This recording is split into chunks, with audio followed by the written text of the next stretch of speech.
Applied and Computational Mathematics.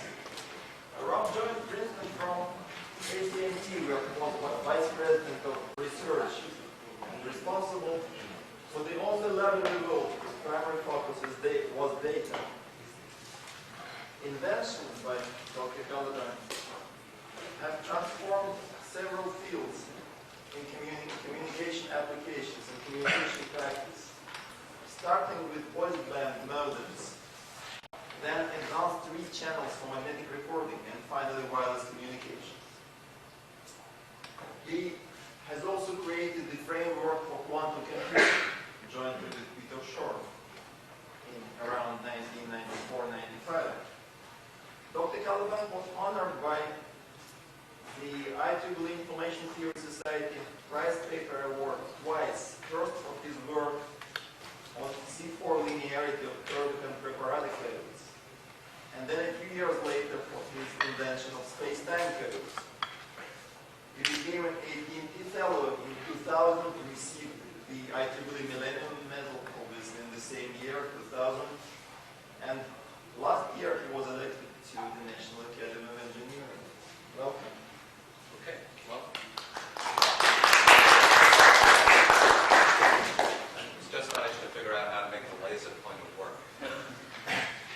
Anyway, thank you very much for the invitation to talk here.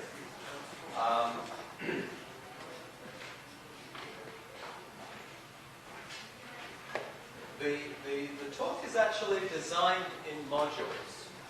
So there's a part of the talk I'm going to begin by talking about wireless. And then I'm going to reduce everything to linear algebra, because as every undergraduate knows, the answer to every problem in the world is linear algebra. And then I'm going to make a connection to quantum computing, and I'm going to come back to wireless at the end. And so what the module structure means is that if you're an expert in wireless, and I do see some in the audience, you'll be able to tune out in that part of the talk, and then hopefully connect back at the end. So we're going to start by talking about wireless. And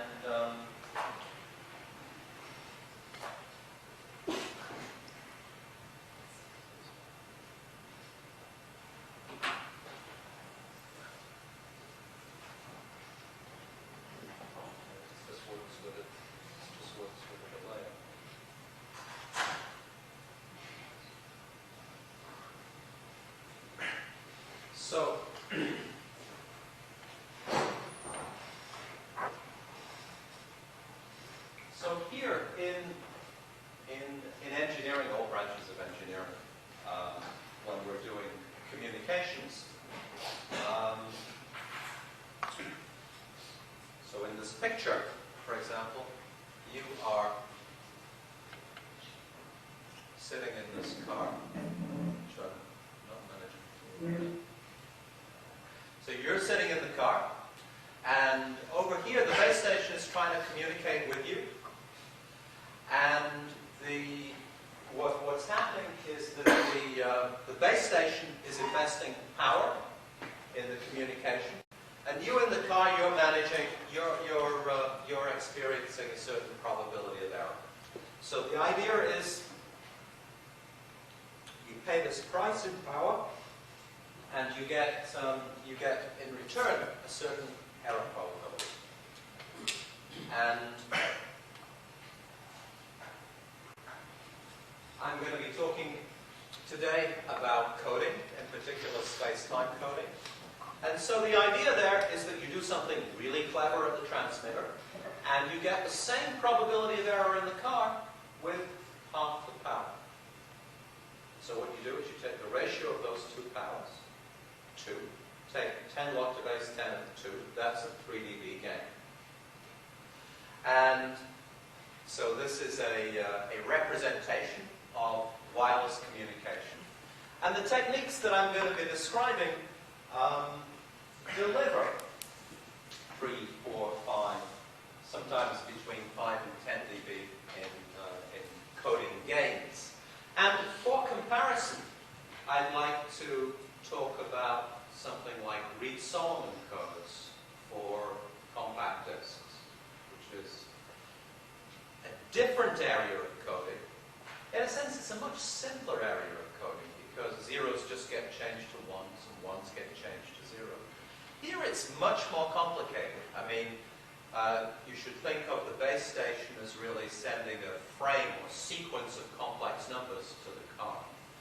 When those complex numbers bounce off nearby scatterers, they get multiplied by a fading coefficient, which is another complex number. You don't just get one path.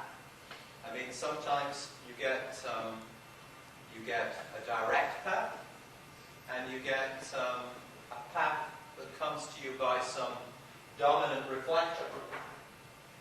And there you get two streams, and one arrives with a delay, and you have to use equalization to make sense of that superposition. When you drive off in the car, the channel changes. And then there are these other guys up here who are trying to use your spectrum as you're talking. So this is a much richer environment for communications than is the binary symmetric channel. But you do get significant gains. If you're in the Reed-Solomon coding world, and you're really clever, and you work really hard, and you come up with a Reed-Solomon code that's got twice as many code words as the one we were using, and you ask, what's that worth in terms of systems, overall systems? It's worth about 0.2 of a dB. So there's a big difference in the system value of the coding techniques. So what we're going to do is a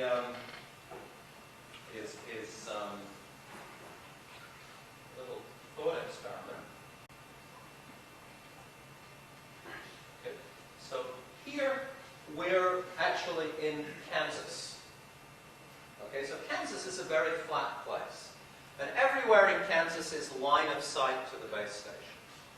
And we're doing this experiment where we're at the base station, and we have an antenna, and we're moving it up and down.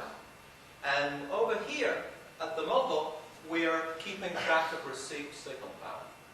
And as you can see, there's just not a whole lot of variation in space. And as a coding theorist, the only thing that we can do is code over time. Now, fortunately, we can escape from Kansas. And this is a picture of New Jersey. Could be Maryland, I guess. And here we're doing the same experiment.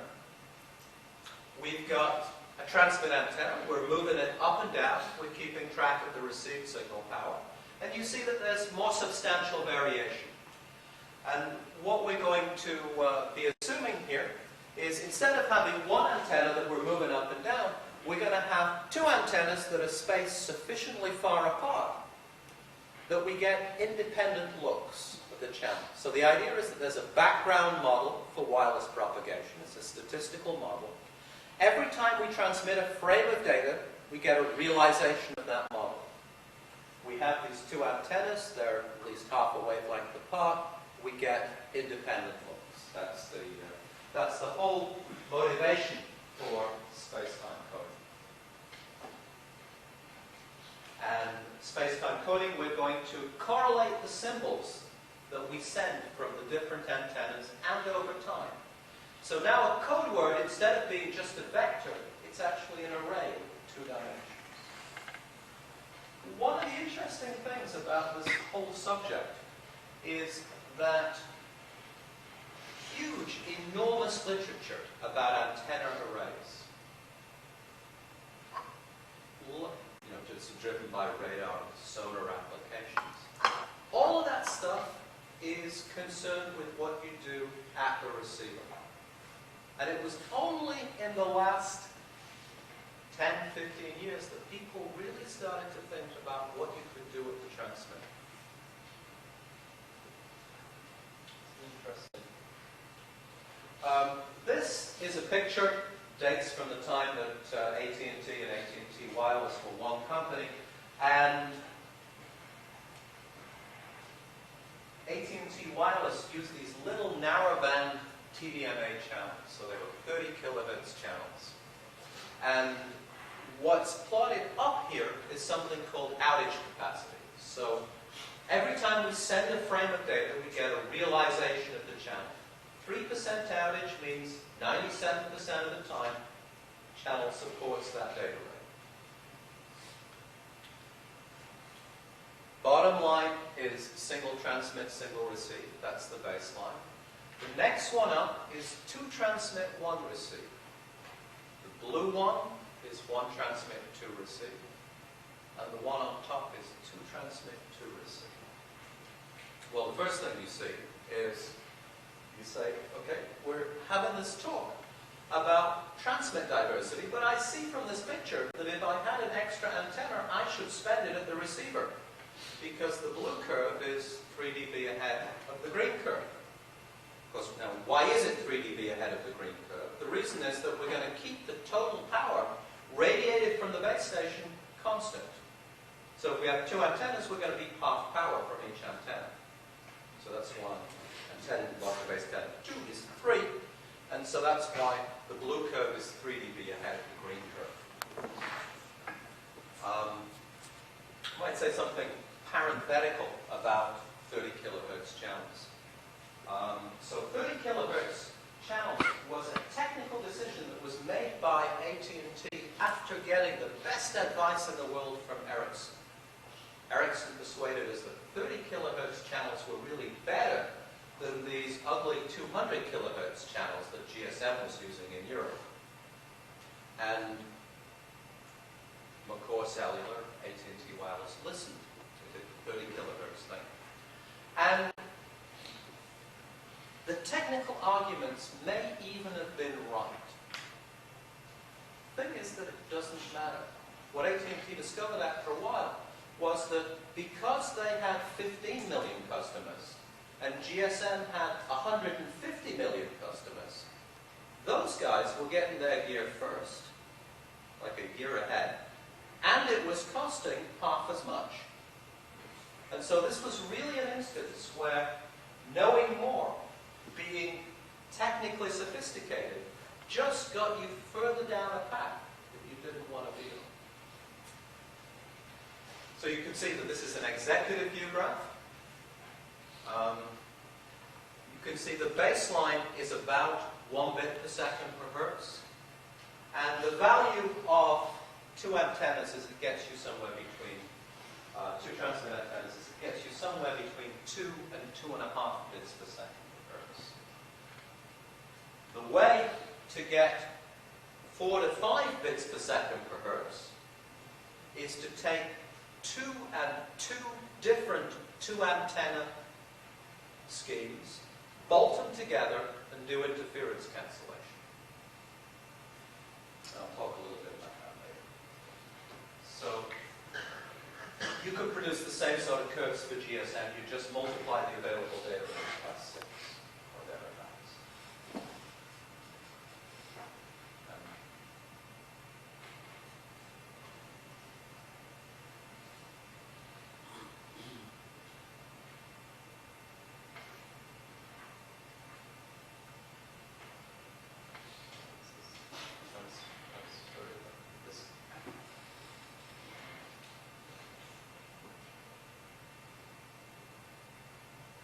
This works with a delay. When I hit the advance key, I'm not sure whether it's registered. And so so anyway, here's a model for space-time code. So here's where we reduce everything to linear algebra. And of course, things can't really be reduced to linear algebra, but we're going to do it anyway. So we have n transmit antennas, and we're going to, so C1 through Cn, those are going to be the signals we send from the n transmit antennas, and L is the time index. And our world is completely described by this matrix of channel gates. So we have M receive antennas and N transmit antennas, and for each path between the transmit antenna and receive antenna, we have a path gain that describes the fading on that channel. We end up with this model here. This is Gaussian noise. So we're interested in separating different code words in Gaussian noise at the output of the channel described by H. As I said before, let's just think about telling the difference between two code words. And so what I do is I take the two code words and I make an array that captures their difference. And now I do the calculation of the squared distance at the output of the channel. And I discover that this was the code word difference matrix, that this matrix A, which is BB star, plays a key role. So here there's a sum over receive antennas. Let's just think about having one receive antenna. This vector here captures the channels from the different transmit antennas to that receive antenna.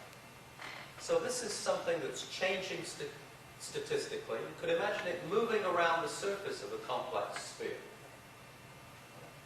That's dynamic.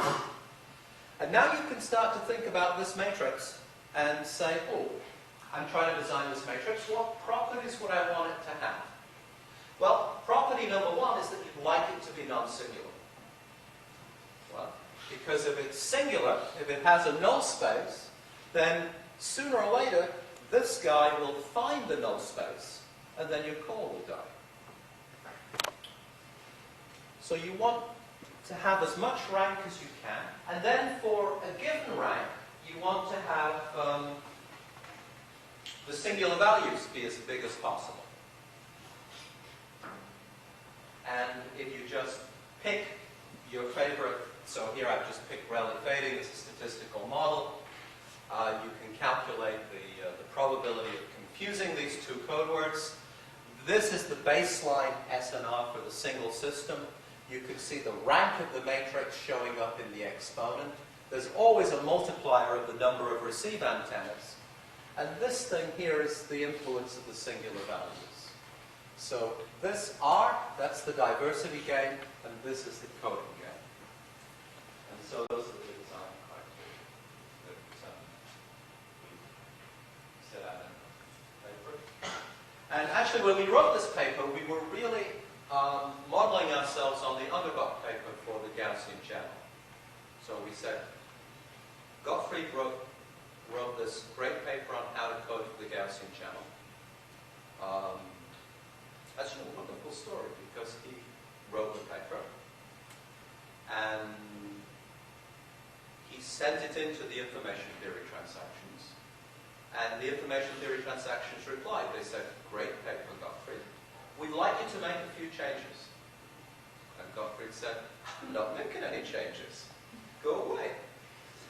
And then 3, 4, 5 years later, the editor wrote, because it was clear that this was going to be a very important way of doing communication.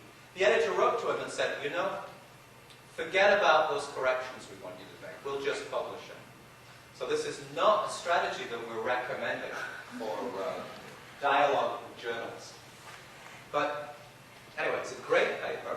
And what he did was he tried to write down design criteria, and then he produced little examples that did really well.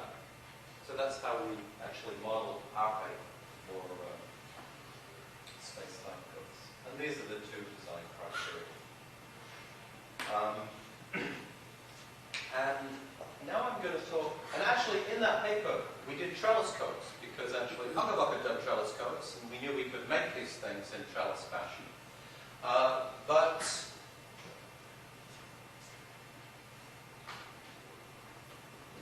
we came to understand and appreciate the value of block codes through interaction with someone called Sivash Alamoudi, who was an engineer at AT&T Wireless out in Seattle. See, at the time when AT&T acquired McCore Cellular had this top secret project. It's called Fixed Wireless Access. And it was so secret that the guys doing the speech coding weren't allowed to talk to the guys doing the physical layer communication. a security risk.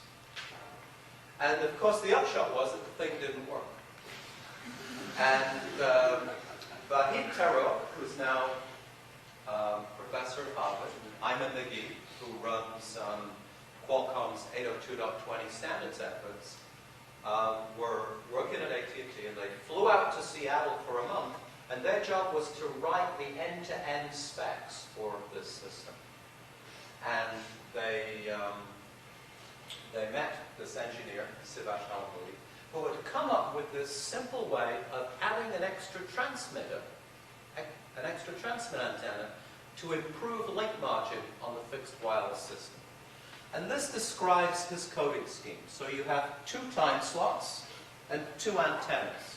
So first time slot, C1 from the first antenna, C2 from the second. Second time slot, minus C2 conjugate from the first, C2 conjugate from the second. And in the next slide, I'll take you through the analysis that Sivash showed the supervisor. So Sivash said, supervisor, this is really simple. Let me write down what the receiver sees. So I write down what the receiver sees. But then I look at that second equation. So here I've used star instead of bar for complex conjugate. I don't know quite why. But I take the complex conjugate of the second equation, and I observe that I can write it in matrix form like this. And these channel gains, H1 and H2, from the 2 transmit antennas to the receive antenna, I'm doing stuff in the mobile that's continually estimating them. So I actually know them at the mobile. And I look at that matrix, and I see that whatever the value of H1 and H2, except that they're both identically 0, that's an orthogonal matrix. That's a scalar multiple of an orthogonal matrix. And so I can apply H star to R, and what comes out is a scalar multiple of the code word. And now let's just think about the noise. Now the noise started out Gaussian, and I applied an orthogonal matrix, so it's still Gaussian. That means that I can just make separate decisions on these 2 complex numbers, not a joint decision. That's really important.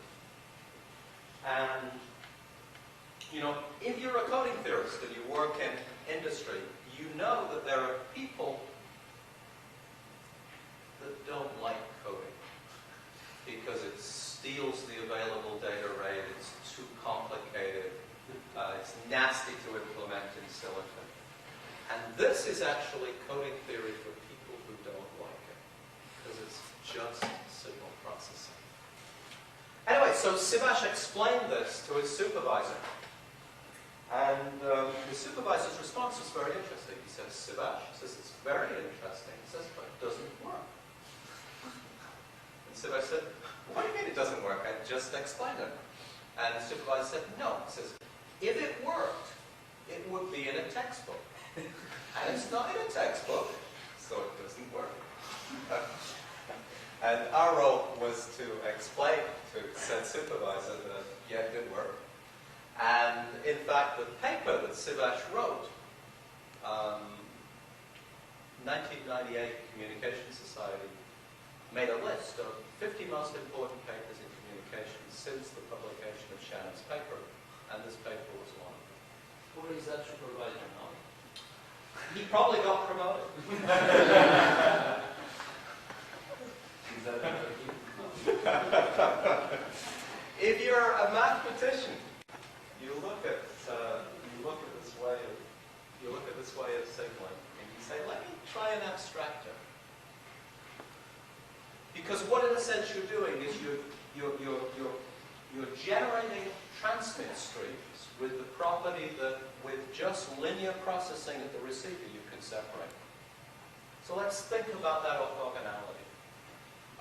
You could say, oh, I'm thinking about a matrix. The entries in the matrix are going to be variables. And when I take the matrix times its transpose, I'm going to get something diagonal. That's the orthogonality problem. So for example, if I think about complex numbers as 2 by 2 matrices over the reals, that's an example of an orthogonal. something that's a little bit more interesting. So quaternions, I can think of them as a four-dimensional algebra over the wheels. And when I do that, I get one of these matrices. But I can also think of them as pairs of complex numbers. This is interesting. So instead of x0 plus ix1 plus jx2 plus kx3, I think of x0 and x1 as defining one complex number, and x2 and x3 as defining another complex number. So instead of fourtuples of real numbers, I have pairs of complex numbers. And I think about how you multiply these things together. This is the rule.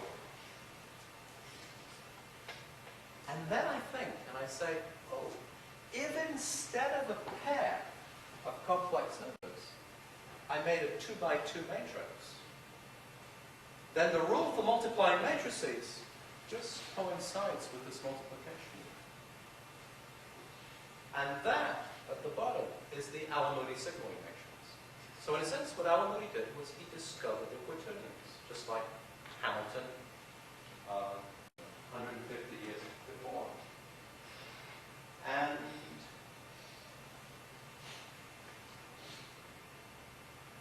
Hamilton was a famous Irish mathematician, and he was awfully proud of quaternions. So Hamilton thought that quaternions were the answer to every problem that the physical world could throw at you. And this point of view came at some point to be thought unreasonable. There were folk that referred to it as the Irish madness. And I guess the point of this slide is that Hamilton was right. And in fact, I'm sure he would think that it was entirely appropriate that maybe in 5 years' time, there'll be 500 million cell phones, each capable of doing quaternion arithmetic. Because when you look at every single emerging wireless standard, whether it's .16 or 11n or 20, to get data rates, you're going to do something spatial. You're going to use spatial diversity. And when you open .16 and you turn to section 8.4.12.5, where they describe the physical layer stuff, what you see is Alamudi codes, or gluing together of Alamudi codes. I mean, this is an idea that's gone from academic paper to incorporation in all of the emerging wireless standards really in the space of 5, 6, 7 years. And it's basically happened because this is really simple. In fact, we had a joint project with Ericsson, which was about 200 kilobits channels and doing 4 bits per second per hertz, using the edge variant of GSM. And there were actually rules for this collaboration, which were laid down by Ericsson. Rule number 1 was, don't ever mention more than 4 antennas. If you ever mention more than 4 antennas, we throw you out of the room. Don't ever mention anything coding-wise that doesn't fit into a receiver chain. So you can't do coding stuff that's going to blow up channel estimation or equalization. What does blow up mean? It means don't talk to me about anything that you can't prove will fit in our current DSP or the one we might use next. Now, at the time, we thought that this was very narrow-minded. But actually, when we finished the project, the way that we did 4 bits per second per hertz was to take 2 Alamudis and 2 receive antennas and to do interference cancellation. And basically, that architecture has pretty much the same complexity as the baseline single antenna system. So we could actually fit inside the current DSP. And so after we'd done that, we actually thought that the Ericsson guys had been really wise. in starving us of resources. I mean, in a sense, if you were a dean, who's not in the audience, and you wanted to, if you were to ask the question, how do I get my computer science department to be more creative? You could say, well, I'll starve them of resources. So that's how we felt about it.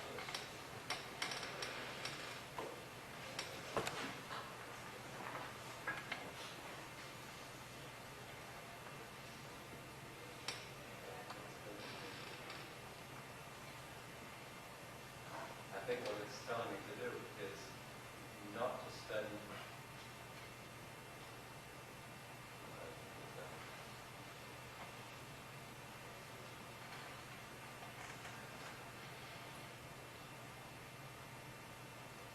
Alright, so we're interested in complex numbers rather than real numbers. What's a complex orthogonal design? Well, just split a complex number into real and imaginary parts. Ask what it means to be orthogonal. You quickly discover that it means that x and y have to be orthogonal designs, and they have to be linked in this way. Now then, let's try and think about this. Let's go back to the real design, and we're trying to find these matrices X with the property that XX transposed is diagonal. Well, take a variable, xi, and create a matrix AI that codes up where that variable appears. And then write down the equation XX transpose equals something diagonal. And you discover that these cross terms, AI, AJ transpose, and AJ, AI transpose, they have to cancel. So here we're actually looking for a set of matrices with very special properties. We want them to, in this case, all pairwise anti-commute. And physicists know where to find these matrices. Because if you're a physicist and you do quantum mechanics, then you spent a lot of time playing with power matrices. And this is where you could find them. And for a while, Ericsson was hiring physicists. And they would disappear into Ericsson, and they would come out 6 months later at Standards with a new block space-time coding scheme. And it would basically be a collection of power matrices. And so for a while, there were a lot of things. So here I'm going to tell you a little bit about quantum mechanics, quantum computing. So the classical world, you just have bits. In the quantum world, you have qubits.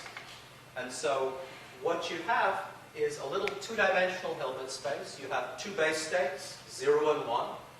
And you can make things that are a linear superposition of those two states. If you want m qubits, then you take the tensor product of these Hilbert spaces. So you're in a 2 to the m dimensional Hilbert space. You have base states. You can label them by binary vectors. And you can operate on them. Now, why is this interesting? Well, the reason that it's interesting is that Peter Shor showed in a beautiful paper that if you could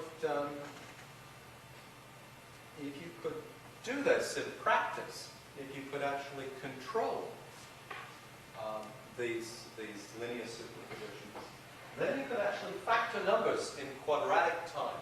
The best we know how to do in the classical world is essentially exponential.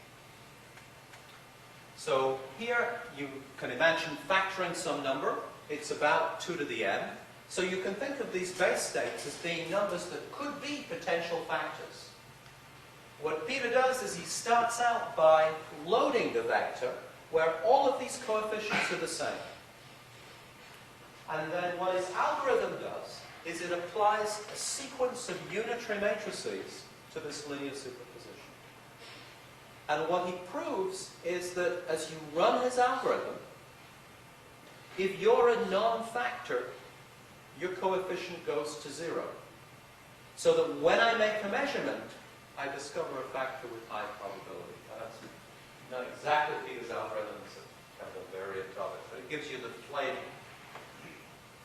There's only one thing wrong, which is that as you're doing this, the environment is interacting with your calculation.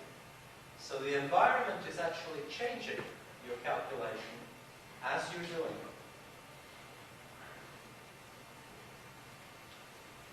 And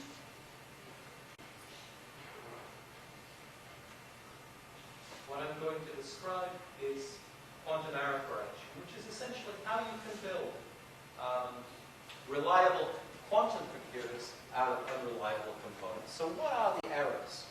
So if you think about a little two-dimensional Hilbert space, think of the rows and columns of that matrix sigma x as being indexed by the base states. So that matrix up at the top just flips bits. The one down there changes phases. And so if you have m qubits, the general error is gotten by taking tensor products of the 2x2 identity matrix, sigma x, that should be sigma z down there, and sigma x times sigma z. Well, and this is a model for quantum errors. It's a physically plausible model, although I will say that if we finally succeeded building one of these quantum computers, probably the error model will look slightly different. But I mean, this was the first plausible error model in which you could provably do. I want to just give you an idea about how quantum computation works before we come back to the wireless world. So the errors are all possible tensor products. Think of them like that, as these guys. And I want to give you a way of thinking about this Pauli group. What we do is we take one of these tensor products and we represent it by two binary strings. The A string over here tells you where the x's are in the tensor product. So there's no x in the first one, but there's x's in positions 2 and 3. And that's why there's 0, 1, 1, 0, 0. On the B side, that's telling you where the z's are. And so we have a z in the first position, the second, and the fourth. And that's why that string is the way it is. So errors can be represented by pairs of binary vectors. When did two errors commute? Well, what happens is you can show that errors, they either commute or they anti-commute. So they're more or less exactly what we need to construct these space-time lock codes. AB commutes with A prime, B prime, if and only if you take A, B prime transpose plus A prime, B transpose. If the answer is 0, they commute. So right now, it's easy to write down a commutative group of errors. So here's a group. It's got 4 generators, so it's a group of order 16, which if I threw on scalars, it would be 32 or 64, but it's basically 16. And it's living in a 32-dimensional Hilbert space. It's a commutative group, so if you know your representation theory, it's got 16 different eigenspaces. Each one is 2-dimensional. An example of such an eigenspace is the 2-dimensional space that is fixed by everything in the group. That is a quantum error correcting code. What happened is that, in fact, the 2-dimensional space, that's an example of a protected qubit. So I'm doing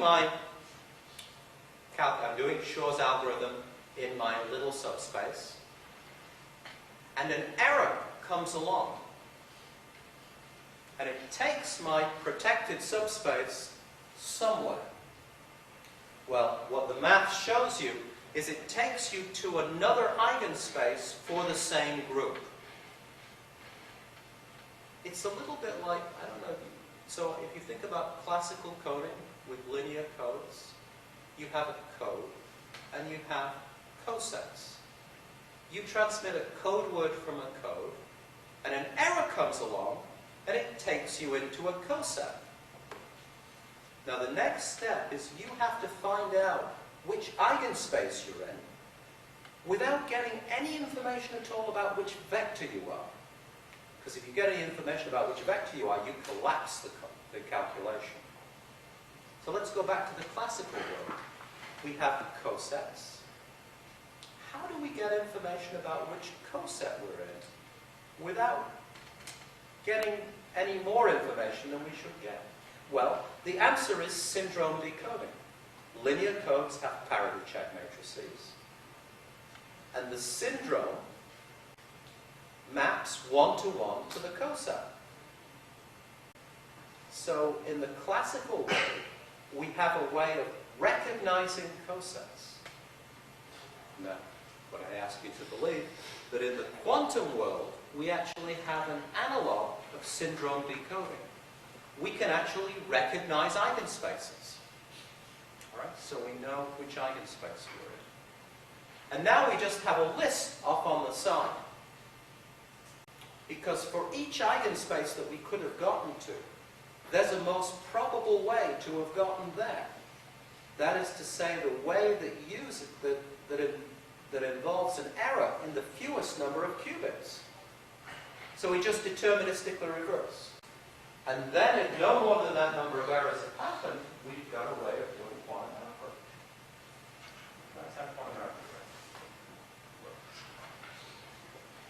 There's a lot of group theory under the hood. That's the example of the protected qubit.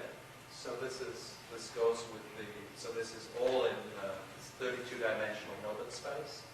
And this code actually protects you against an error in any qubit.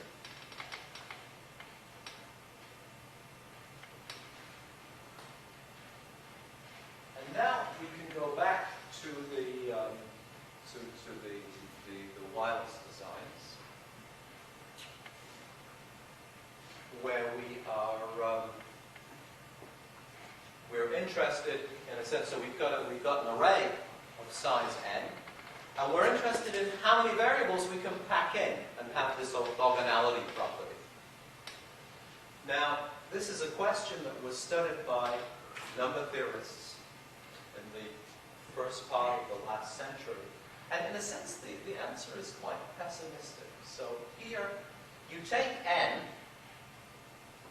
and you write it as a power of 2 times an odd number. And basically, the number of variables you get is proportional to the exponent. So actually, if you want to be able to separate using just linear processing, you're going to have to live with logarithmically many variables, and that's not a really great answer. What folk have done since is to say, Giappicani in particular, is to say, okay, I'll give up on complete orthogonality. What I'm going to do is I'm going to organize my variables in groups, or I'm going to organize the columns of my matrix in sets.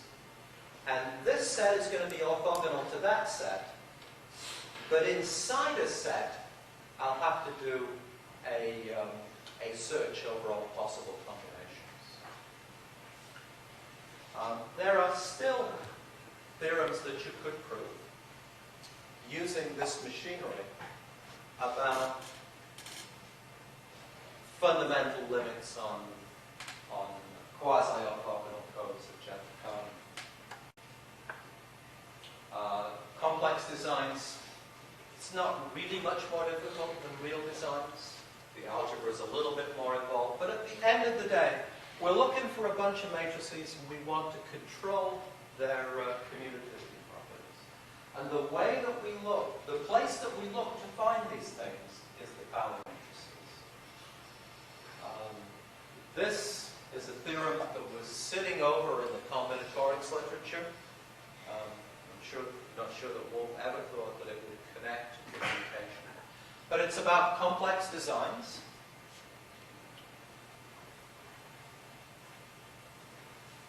And so here, this is the size of the complex design, right? It is the power of 2 times an odd number. Then you can have at most h plus 1 complex variables. So, if n is 2, h is 1, and you get 2 variables. That's our move. If h is 2, you get 3 complex variables. So the best 4x4 design you can do has right 3/4 of this form.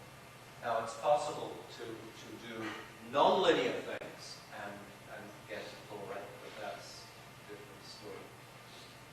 And I think that's a good place to stop. And that's a question. Thank you.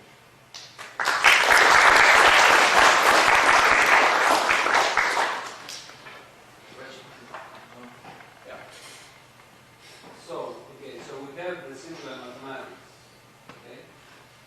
How far are we for actually building anything that can do this computation by the way quantum computing suggests? Oh, the quantum computing? Well, the triumph of quantum computing so far is that we factored 15. Right. And the good news is that it was still 5 times 3.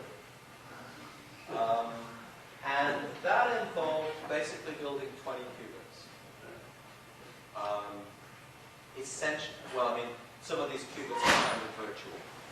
Now, to do a serious calculation, you're going to have to build 2,000 qubits.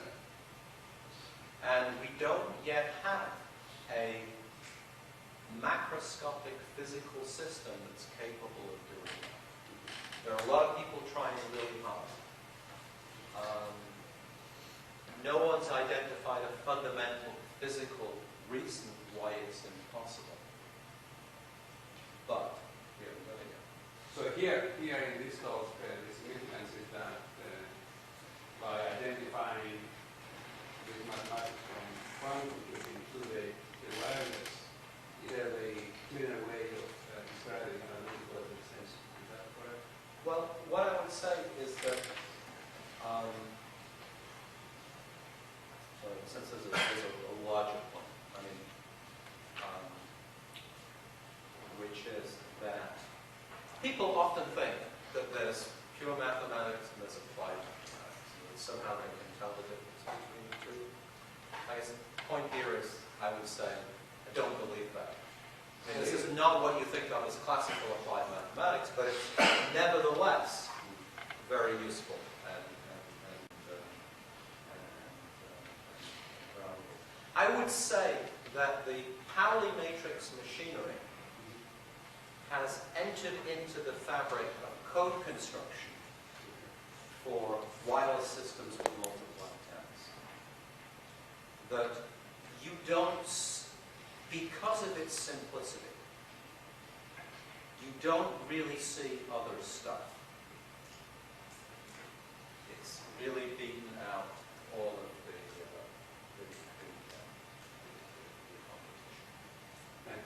Other questions?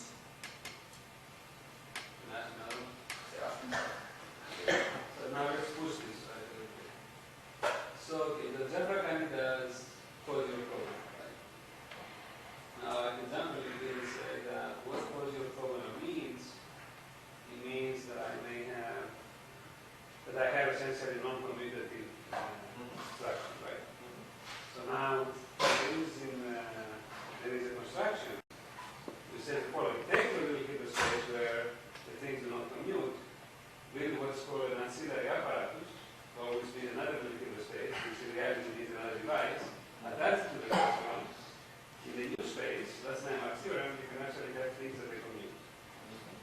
And that can be interpreted in many ways. One of them is to, if you like, decohere signals so you can detect it better. Another one, in this case, would be perhaps do the computations easier and faster. Has this been explored at all in this context? No, I don't believe it has. I mean, in a sense, one of the great values of knowing lots of stuff is that you get to use it. over and over again in different contexts. Okay. But do you see a value for that, or do you no? Well, I mean, what I see a value for is, I mean, coding is about performance as a function of complexity. It's not about geometry. It's not about minimum distance. It's about performance as a function of complexity. And if there's something that's performs really well and is lightning fast, it's likely to be taken up. And the thing is, you know, when you ask the question, how does stuff that theorists think of get into systems? It's because the guys that write the VHDL code are prepared to code that stuff up. You know, if you've got an algorithm that's so complicated they can't understand it, it's not going into any system.